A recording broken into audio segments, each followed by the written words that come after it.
Good morning, RosterWatch Nation. It's your friendly neighbor Trash Man. Back to talk the NFL draft and all things related to it. Let's go ahead and get started. First off,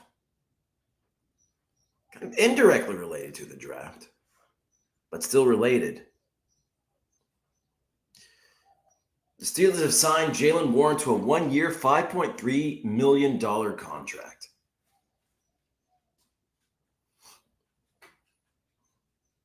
And it seems like the Steelers, at least what they're saying, is that they are comfortable, certainly feel comfortable with Warren entering the season as the number one running back. I mean, let's just take a look at the Steelers depth chart for the moment. At running back, it's not like they don't have any. In fact, they have quite a few. Let's start from the bottom. Aaron Shamplin, Jonathan Ward. Okay, both of those.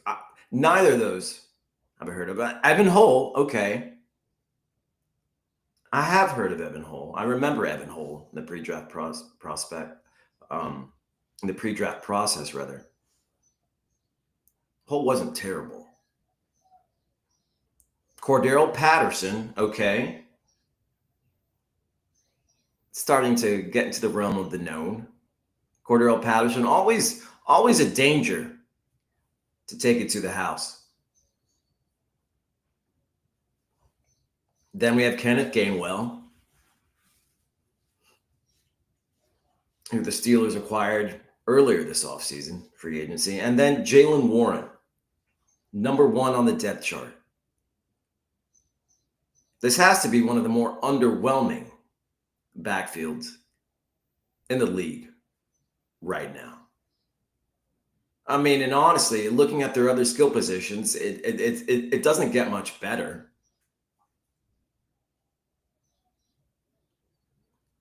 I mean, at wide receiver, we have George Pickens and DK Metcalf, but behind them, Scotty Miller, Lance McCutcheon, Roman Wilson, Brandon Johnson, Calvin Austin III. Hey, he's got upside, and then Vince Gronick. Oh, there's just nothing to really get excited about behind Pickens and Metcalf. Tight end, we got that mainstay, Pat Freiermuth, Darnell Washington, Connor Hayward, and Donald Parham Jr. Well, it looks like a Kansas City roster. Just a lot of names you don't really care about. I mean, the top of those for me being Jaylen Warren, perhaps. I mean, he was a player that I hated. Somebody else hates him too. They wanted to tell me. That I've hated for fantasy. Just because you couldn't rely on him from week to week. Feels like even when Najee Harris was playing the most piss poorly that he could play for the Steelers, and he never had his job taken. Warren never had that killer instinct to just take Harris's job when everybody thought that he could. Well, I never thought that he could. A lot of people did, though. And the thing is, Steelers are planning on taking two quarterbacks, adding two quarterbacks to the roster. Because right now, they only have Mason Rudolph and Skylar Thompson. A bag of peanuts. I mean, this team right now does not look like a playoff team in my eyes. Mason Rudolph's not going to get you there. I don't care if you got George Pickens and Metcalf for him to throw to.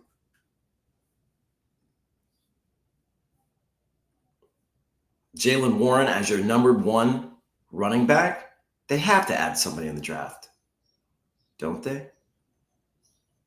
Don't they have to add somebody in the running back room? It just seems absurd that they wouldn't. You know, Tomlin making excuses for Warren, saying he got hampered by some injury in 2024. He appears to be ready to answer that. I know he's really excited about his opportunity. I don't think myself or anyone within the question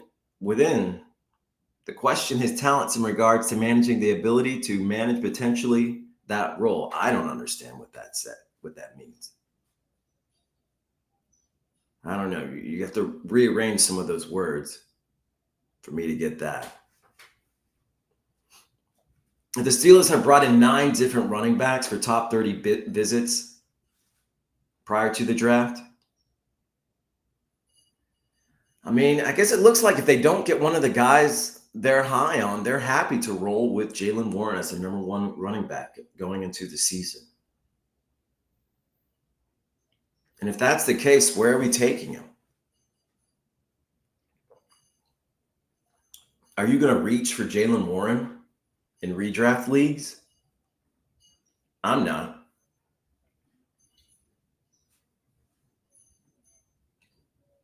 I'm not excited about Warren at all in fantasy. I mean, I guess maybe they're seeing him as the answer to Chase Brown in Cincinnati. I mean, like, he can do it.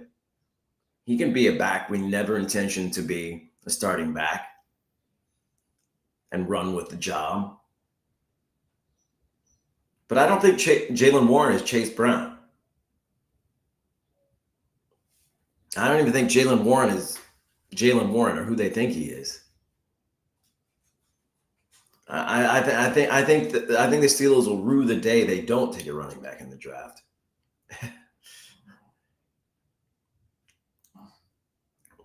But I have to think.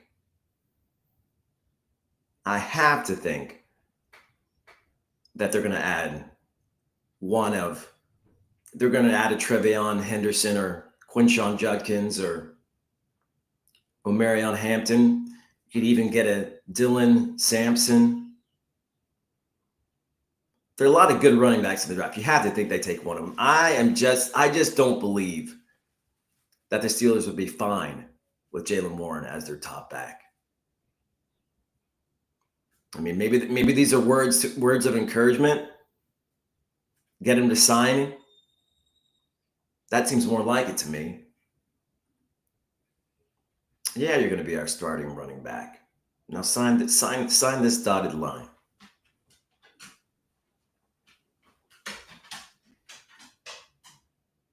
Anyways, in more football news, ESPN's Adam Schefter reports the prevailing wisdom in the league is that Alabama quarterback Jalen Milro is a day 2 pick in the 2025 draft. Well, we didn't think he was a day 1. Schefter said on SportsCenter Wednesday morning that Milro is more likely than not to slip into the second round of the draft after gaining some late hype as a potential first-round selection for a quarterback-needy team. Milro, who totaled nearly 1,600 rushing yards over 4 seasons in college, is a dual threat. The thing is, and I've said this before, I don't think a first-round pick is necessarily where you want to take a guy like Milro for his best interest. A guy that you're going to have to develop. A quarterback that you're going to have to develop. It's going to take a couple years to get his feet under him in the NFL. You take him in the first round, there's all that pressure to get him in the game. You take him later, he has a low pressure situation to deal with. I mean, and it makes it a better situation for him anyways, because you can take in your first round, you can take an Ashton Jounty, you can take Matthew Gold perhaps, or one of these marquee tight ends, and then that's a weapon for your young quarterback that you take later in the draft. Get him his weapons, take the pressure off of him, and let him work his way into his job.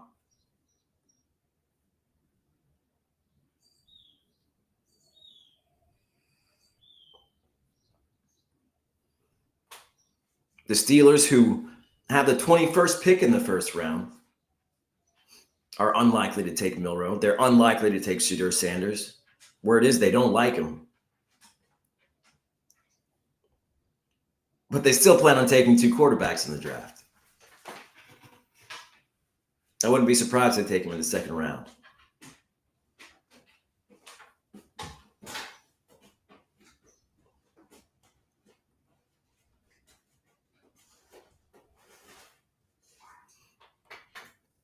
And that news that the Steelers don't like Shedeur Sanders came from the mouth of Peter Schrager of ESPN.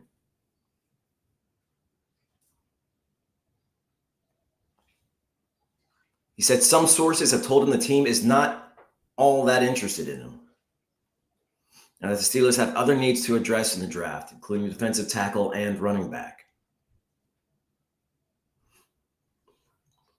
Thing is, the Steelers not liking Sanders,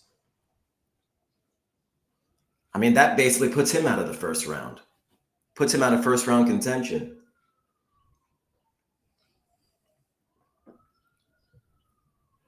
And maybe Sanders needs to fall.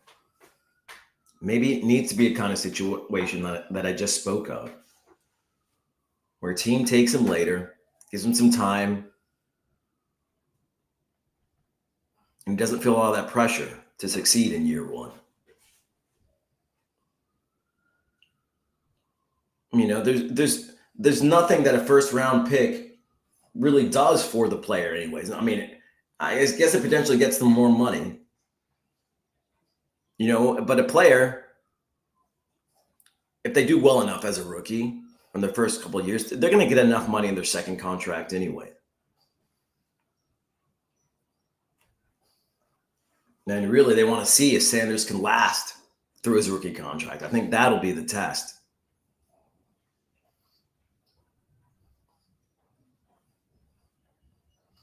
Welcome to the chat.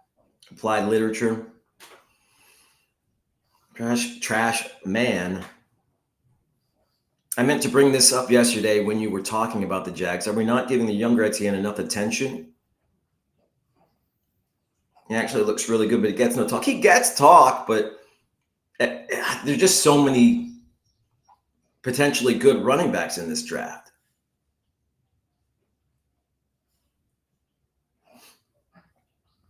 I mean, the other Etienne is getting more news, and not in a good way.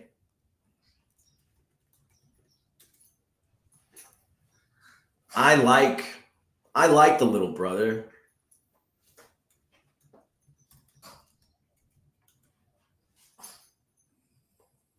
I think maybe it's like a Cook situation.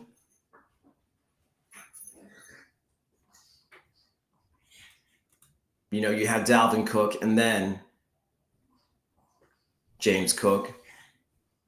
The older brother, I mean, if teams are looking at the pedigree, I mean, it's a mixed bag for Travis Etienne, who a lot of people are saying is expendable for the Jaguars. Could be in line for a potential draft day trade. He's on the 5th-year option of his rookie contract. Barely scraped 500 yards together in 2024. Only 2 touchdowns.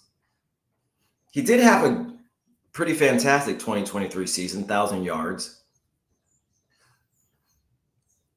But he's been hampered by hamstring issues. I mean, all these question marks about Travis Etienne. Who knows what they think about Trevor? And you hate to see that. You hate to see that being the barometer for Trevor Etienne. But there it is. I do think Etienne would be a good second back in the league. I don't really see Etienne as a 3-down back in the NFL. I think he's a good pass catching back. I mean, but then people said that about James Cook coming into the league. Like, is he more like a 3rd-down back?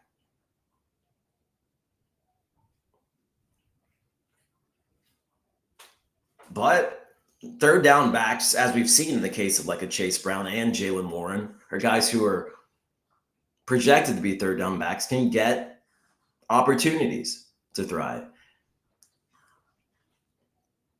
The Chiefs are a team that Trevor Etienne has been linked to potentially as being a good fit. I mean, and regardless of where he's taken in the draft, he's taken by the Chiefs. That bodes well for his chances of success in the NFL.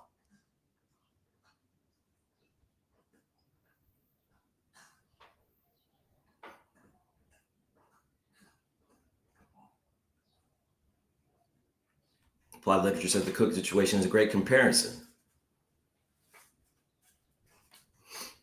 I agree. But James Cook, also in the news recently, and not for his sterling personality. I mean, which he probably does have. But Bills GM Brandon Beane said that James Cook is not at voluntary workouts this week. He said, I mean, it's voluntary, Beane told reporters. Try not to look too far into it, but we will. That's what we do. That's what a reporter does. Look as far as they can into it. It's kind of the job. Beane said he didn't want to assume Cook is skipping over his contract demands since he hadn't heard that directly. I mean, but, you know, the proof is in the pudding here. Could see a holdout from Cook.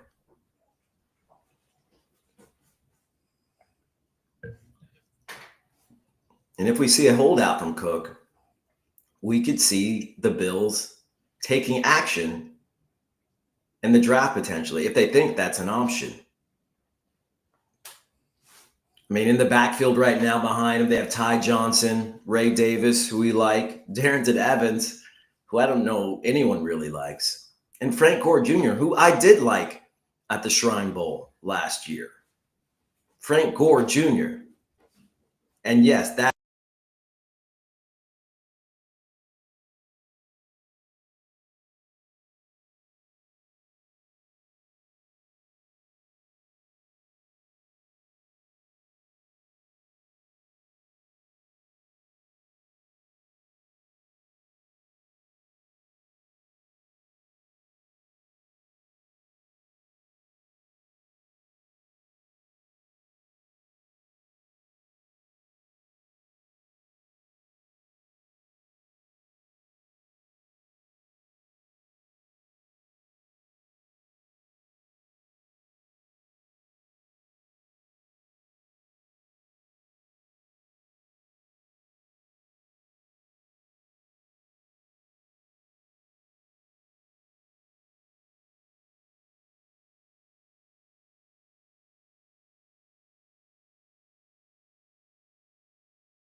And that Slayer Stackard said Warren is too small to be a lead back in Pittsburgh. I agreed.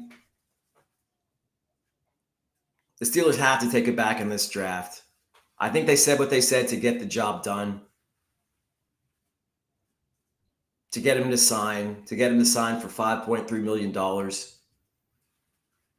Give him that vote of confidence. Sign on the dotted line, and here we go. And then do what they will in the draft. So good for the Steelers in locking up Warren, their number one back.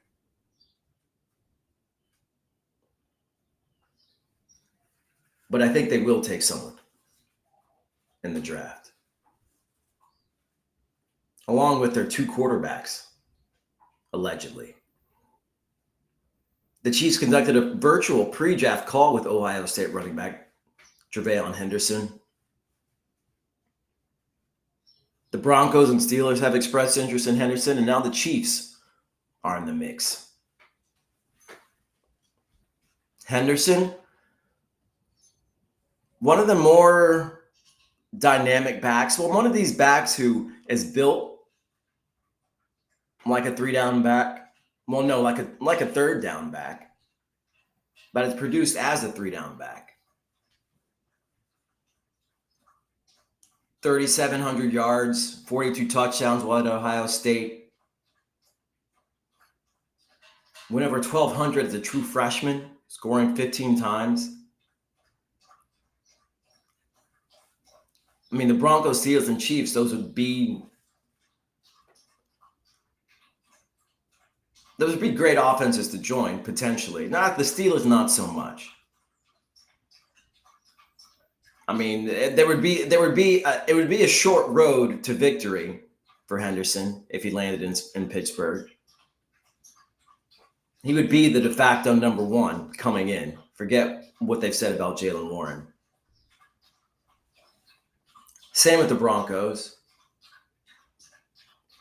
I guess there's an argument that Isaiah Pacheco would still be the short down back for the Chiefs, but Henderson can do that too. In any case, any of those situations, Trevion Henderson would vault to the top of dynasty rankings with potential.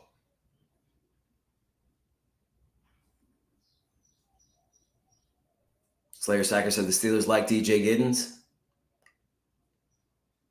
And why not? I mean, like I said, there are a lot of good backs in this draft that you can take late. You know, I feel like after Giddens for me, there's still a plethora of good backs, but I think Judkins is the last one that I think has some chance of getting drafted in the top 2 rounds.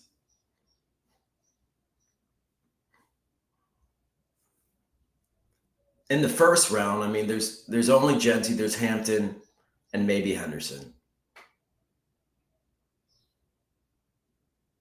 I think those are your backs who could potentially go in the first round.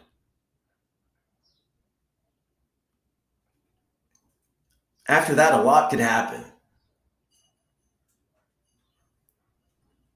And I'm hoping a lot will happen. I'm really getting excited about this draft just because you have no idea what's going to go down. Outside of Cam Ward being taken at number 1, that seems to be a foregone conclusion.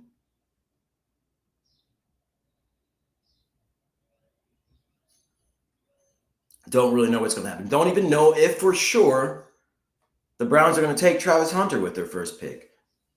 ESPN's Peter Schrager reports the Browns and Giants are fielding calls from other teams looking to trade into the top 5 picks of the 2025 draft.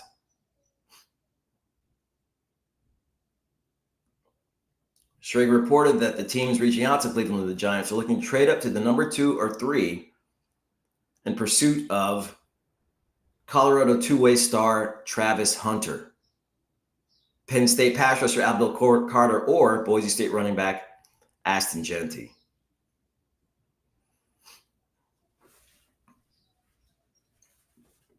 So Hunter's probably going to go in the top 5.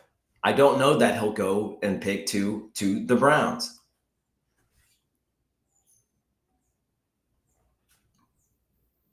And all this two-way talk. I mean, I was talking to my cousin the other night. We were having dinner. He's a former college football two-way player, cornerback, receiver. Also played arena football for a number of years, and he's been a football coach. He's been a high school football coach. And we were just talking about Hunter. He's like, as much as I like Hunter, as much as he's a great athlete, he's not going to be able to do the two-way thing in the NFL. He gave me an anecdote about a story about when he was coaching in the high school playoffs. Our hometown high school, one of their hometown high schools that he was coaching for, and they were playing against his team. They were down 28-7. My cousin's team, and they're playing this guy who was playing cornerback and quarterback on both sides of the field. Down 28-7 out of the second half. My cousin says to his head coach, he's like, hey, this guy's playing both sides of the field. Why don't we just put all of our action towards him at cornerback, throw at him all day, get him tired out? He's not going to be able to play quarterback for you. He's not going to be able to do both. And that's exactly what they did. They threw the ball at this guy all day, wore him out, and they won the game. They came back from 28-7. Won that playoff game. Because this guy wanted to play both sides of the field, and he just can't do it. I mean, the thing is, he's saying, my cousin was telling me, he's just like, Hunter's going to go into the NFL. He's going to face this pro competition. He's not going to want to play both sides of the field after a little bit of that. He says he'll think he'll be a cornerback mostly and get, some plays peppered in as a receiver.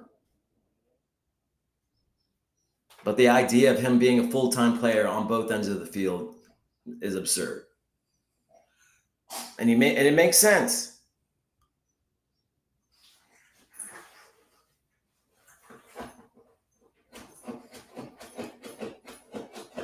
Apply literature adds, I agree with your cousin. Even aside from the strategic pressure teams could place on Travis, I don't see how he'll leave receiver money on the table. Yeah, I mean, you're burning the candle at both ends. As much as we'd love to see it happen, I just don't really see Travis Hunter being a full-time two-way player in the NFL. We've never seen it. We've never seen it successfully done. And I don't think that we will. And as he'd love to be wrong, I'd love to be wrong too. I would love nothing more for Travis Hunter to play 4 downs on defense and then just stay on the field for 4 more downs on offense throughout the game. I mean, the more I think about it, the more absurd it sounds. I think you're getting a really good cornerback who you can put in as a receiver, at the end of the game where you need a big play here and there. But it just makes me think, do we have him too high in the top 250? If this is a player who won't be a full-time wide receiver, regardless of how good he is, even if he's getting in on, a play per drive or a play every couple of drives, is that good enough to make him arguably your top receiver, rookie receiver in the top 250? I don't know. I need to revisit that. It seems unlikely.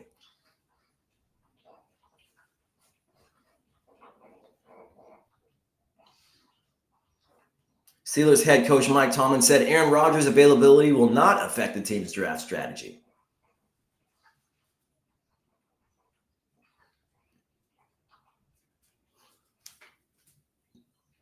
And GM Omar Khan added that the team as usual will carry 4 quarterbacks into offseason workouts.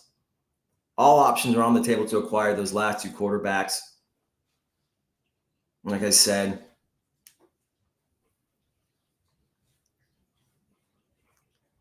if Aaron Rodgers doesn't go to the Steelers and they do draft 2 rookie quarterbacks, unless one of these rookie quarterbacks is perhaps maybe a Tyler Schaff who is older, is more NFL ready, allegedly, I mean, then you are going into week 1 with Mason Rudolph as your starting quarterback. That is the most likely outcome. Even if the Steelers take 2 quarterbacks in the draft, because they're not taking one in the first round, it seems like. So it's probably going to be a developmental prospect. Either or both of them. So Mason Rudolph really stands the best chance of starting under center for the Steelers come week 1. And is that the kind of situation you want for DK Metcalf and George Pickens? Of course not. So we have to look at those 2 guys in the top 252 and strongly consider what it's going to look like for them if Mason Rudolph is the starting quarterback for the Steelers, as it seems like he will be come week 1. Barring one of these rookie quarterbacks that they add that they don't take in the first round is good enough, and it might be, to usurp Mason Rudolph, who's been with the team. So he's comfortable there. So what does it look like for DK Metcalf and George Pickens with Mason Rudolph being the starting quarterback, them having to, potentially cancel each other out in fantasy? Are we looking at wide receiver 2 numbers at best? Is that the upside for DK Metcalf and George Pickens? Do I now want Aaron Rodgers potentially to come to the Steelers after I said I wanted him to retire? Is Aaron Rodgers now the only hope for George Pickens and DK Metcalf in fantasy? I don't know. Might be time to sell those 2 if you got it.